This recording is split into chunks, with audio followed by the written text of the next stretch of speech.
Khandwa gang rape मामले में postmortem करने वाली महिला डॉक्टर ने जो भयावह मंजर देखा उसे शब्दों में बयां करना भी मुश्किल है।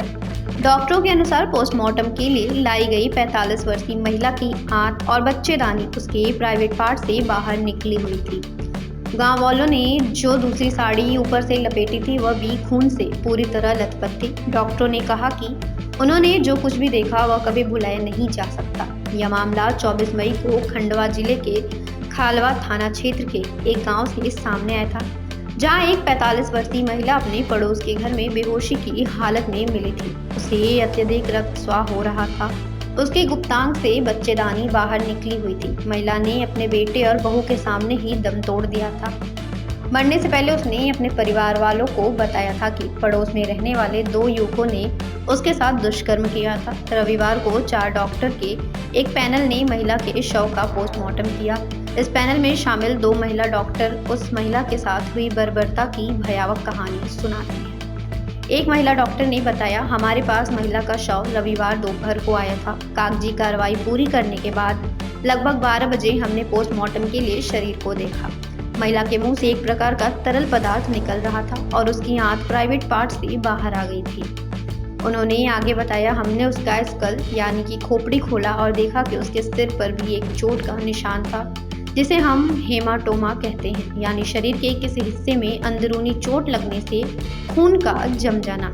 ऐसा ही एक चोट उसके कंधे पर भी था। उस महिला की अंतड़ियों के आसपास पेरिटोनियम में खून भरा हुआ था। पेरिटोनियम पेट के अंदर अंगों को ढकने वाली और उन्हें सुरक्षित रखने वाली एक पतली परत होती है। डॉक्टर ने दुख व्यक्त करते हुए कहा, महिला के साथ इस कदर दरिंदगी की गई थी कि उसकी आंत प्राइवेट पार्ट से बाहर आ गई थी। वैसे तो हमारे लिए हर शव एक समान होता है, हम सबको एक ही नज़रिए से देखते हैं, फिर भी मैं यही कहूँगी कि उस महिला के साथ बहुत ही बर्बरता की गई थी। इतना अधिक खून प्राइवेट पार्ट से बाहर बह रहा था कि हम यह भी ठीक से समझ नहीं पा रहे थे कि महिला के अंदर कोई बाहरी वस्तु डाली गई थी या नाखूनों से इतनी बर्बरता की गई थी। उसकी हालत देखकर हम भी सहम गए थे। दूसरी महिला डॉक्टर ने बताया, महिला की साड़ी और पेटीकोट पूरी तरह से खून से लथपथ थे। वे पूरी तरह फटे हुए भी थे। गांव वालों ने उसे उसके परिवार के किसी सदस्य ने उसके ऊपर दूसरी साड़ी पहना दी थी, लेकिन वह साड़ी भी खून से सनी हुई थी। हमने शरीर की पूरी तरह से जांच करने के बाद सभी जगहों से नमूने लिए। उन्होंने आगे बताया, महिला को कई अंदरूनी जख्म थे, जिसके कारण बहुत अधिक रक्तस्राव हुआ। उसके प्राइवेट पार्ट में गहरे जख्म थे, जिसके कारण जैसे ही वह खड़ी हुई होगी उसकी आंत बाहर आ गई। आमतौर पर इस तरह के मामलों में इतनी गंभीर चोटें नहीं होती हैं, लेकिन इस महिला के ऊपर किसी कठोर और नुकीली वस्तु का इस्तेमाल किया गया था, जिसके कारण उसे इतनी गहरी चोटें आई थी। डॉक्टर ने आशंका जताई कि अत्यधिक खून बहने के कारण महिला शॉक में चली गई थी, जिसके कारण उसकी मृत्यु हो गई। उन्होंने इसे एक दुर्लभ मामला बताते हुए कहा कि आखिरी बार उन्होंने 3 से 4 साल पहले एक 14 साल की बच्ची का ऐसा मामला देखा था, जिसकी बलात्कार के बाद निर्मम हत्या कर दी गई थी। उसके बाद रविवार को उन्होंने यह मामला देखा, जिसमें पूरी बॉडी से बस खून ही खून बह रहा था। इस मामले में महिला के पड़ोसी सुनील और हरि पर गैंग रेप करने का आरोप है, जिन्हें पुलिस ने गिरफ्तार कर लिया है और उनसे पूछताछ जारी है। 35 वर्षीय पीड़िता के बेटे ने बताया कि 23 मई को गांव में एक शादी थी। रिश्तेदार महिलाएं खेत पर रहने आई थी। कार्यक्रम के बाद उन्होंने मां से खेत तक छोड़ने के लिए कहा। खेत गांव से महज आधा किलोमीटर दूर था। मां उन्हें छोड़ने गई, लेकिन रात तक घर नहीं लौटी। बेटे ने कहा, हमें लगा कि वह वहीं रुक गई होंगी। सुबह जब मां घर नहीं लौटी तो हम खेत पहुंचे। वहां बताया गया कि मां तो शाम को ही लौट गई थी। उनके साथ गांव के सुनील और हरि भी थे। कुछ देर बाद गांव की एक महिला बूरीबाई ने बताया कि मां उसके घर के पीछे बने शेड में आराम कर रही हैं। जब हम वहां पहुंचे तो मां बेहोश अवस्था में थी। हमने उन्हें सहलाया, पानी पिलाया और होश में आने के बाद घर लेकर आए। मां ने कहा, मेरे साथ गलत हुआ, अब मैं नहीं बचूंगी। सुनील और हरि ने मेरे साथ जबरदस्ती की। उनकी हालत बेहद नाजुक थी और प्राइवेट पार्ट से बहुत खून बह रहा था। पीड़िता के बेटे ने आगे बताया, हमें समझ ही नहीं आया कि इतनी ब्लीडिंग कैसे हो रही है। मेरे कहने पर पत्नी ने मां के प्राइवेट पार्ट को देखा तो वह होश खो बैठी। हम लोग कुछ समझ पाते तब तक मां की जान चली गई। उन्होंने बताया कि उन्होंने दोपहर 2 बजे पुलिस को सूचना दी। पुलिस पहुंची और शव को देखने के बाद उन्होंने रोशनी अस्पताल भिजवाने की बात कही। वे मां के शव को ट्रैक्टर से अस्पताल लेकर आए।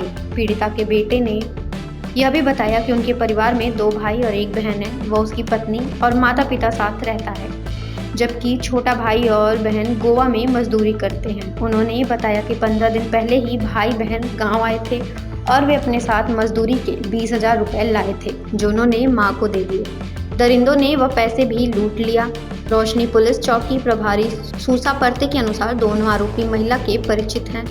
आशंका है कि हैवानियत के दौरान किसी नुकीली या कठोर वस्तु का इस्तेमाल किया गया। प्रारंभिक रिपोर्ट में महिला के प्राइवेट पार्ट में गंभीर अंदरूनी चोटें पाई गई। पीड़ित परिवार के बयान के आधार पर पुलिस ने दोनों आरोपियों के खिलाफ गैंग रेप और हत्या का मामला दर्ज कर लिया है। एडिशनल एसपी राजेश रघुवंशी ने कहा कि पूछताछ के दौरान आरोपियों ने किसी भी प्रकार के कृत्य से इनकार किया है। हालांकि महिला के पेट पर लात मारने की बात सामने आई है, जिससे ब्लीडिंग होने की संभावना जताई जा रही। उन्होंने कहा कि पोस्टमार्टम रिपोर्ट मिलने के बाद ही स्थिति स्पष्ट हो जाएगी। इस घटना पर राजनीतिक प्रतिक्रिया भी आई है। भोपाल में पूर्व केंद्रीय मंत्री अरुण यादव ने कहा कि यह क्षेत्र बीजेपी नेता और मंत्री विजय शाह का है और कांग्रेस देखना चाहती है कि वे इस गंभीर मुद्दे पर क्या कार्रवाई करते हैं। उन्होंने यह भी कहा कि मध्य प्रदेश देश का एक ऐसा राज्य बन चुका है जहां सबसे ज्यादा यौन शोषण के मामले दर्ज किए जा रहे हैं। आज का दिन बहुत ही दुख से भरा हुआ है, क्योंकि जिस तरह के जघन्य अपराध हमारे देश में हो रहे हैं, कहीं ना कहीं हम सबकी रूह कांप जाती है। और ये अपराध रुक नहीं रहे हैं, ये अपराध लगातार बढ़ते चले जा रहे हैं और बद से बदतर होते चले जा रहे हैं, क्योंकि कहीं ना कहीं ये सरकार सो रही है, ये प्रशासन सो रहा है। जब भी दिल्ली में कोई बड़ा कांड होता है तो मेन स्ट्रीम मीडिया में वो पूरी ताकत से चलता है, पर इस देश की आत्मा ग्रामीण क्षेत्रों में बसती है, गांव में बसती है। और आज गांव में बहुत सारे ऐसे अपराध हैं जो मेन स्ट्रीम मीडिया में नहीं आ पाते हैं। ऐसी ही एक घटना मैं आप सबके सामने आज ला रहा हूं। आदिवासी निर्भया कांड। खंडवा में एक ऐसी घटना हुई है जिसमें एक 45 साल की आदिवासी महिला के साथ सामूहिक बलात्कार होता है और इतना जघन्य बलात्कार था कि पूरी रूह कांप गई। उसके बाद आरोपियों ने, जो कि शराब के नशे में थे, उन्होंने सरिया डालकर उनके बच्चादानी को बाहर निकाल दिया और इतनी बुरी तरह निकाला कि पूरी उनकी आते भी उस महिला की बाहर आ गई। वो महिला वहां तड़पती रही और उसकी 16 साल की बच्ची जब देखने वहां पहुंची तो वो भी बेहोश हो गई। साथियों, इस तरह के अपराध मध्य प्रदेश में हो रहे हैं और जब खंडवा में यह अपराध सामने आया तो प्रशासन मौन बैठा था। हमारे लोग वहां पर गए, हमने वहां देखा और जब ये पाया कि वहां पर जब उसका पोस्टमार्टम हुआ था तो जो डॉक्टर्स पोस्टमार्टम कर रहे थे उन्होंने भी इस चीज का कभी सोचा नहीं था कि इस तरह के अपराध भी हो सकते हैं। मैं खुद एक डॉक्टर हूं तो मैं समझ सकता हूं कि जब इस तरह का जघन्य अपराध हुआ होगा, जब वो जिंदा होगी तब किस पीड़ा में वो होगी, क्या यातनाएं उसने झेली होगी और किस तरह से जो आरोपी है, क्या उनका मन एक बार भी पसीजा नहीं होगा और उस 16 साल की बच्ची पर क्या बीती होगी, ये हम सोच भी नहीं सकते हैं।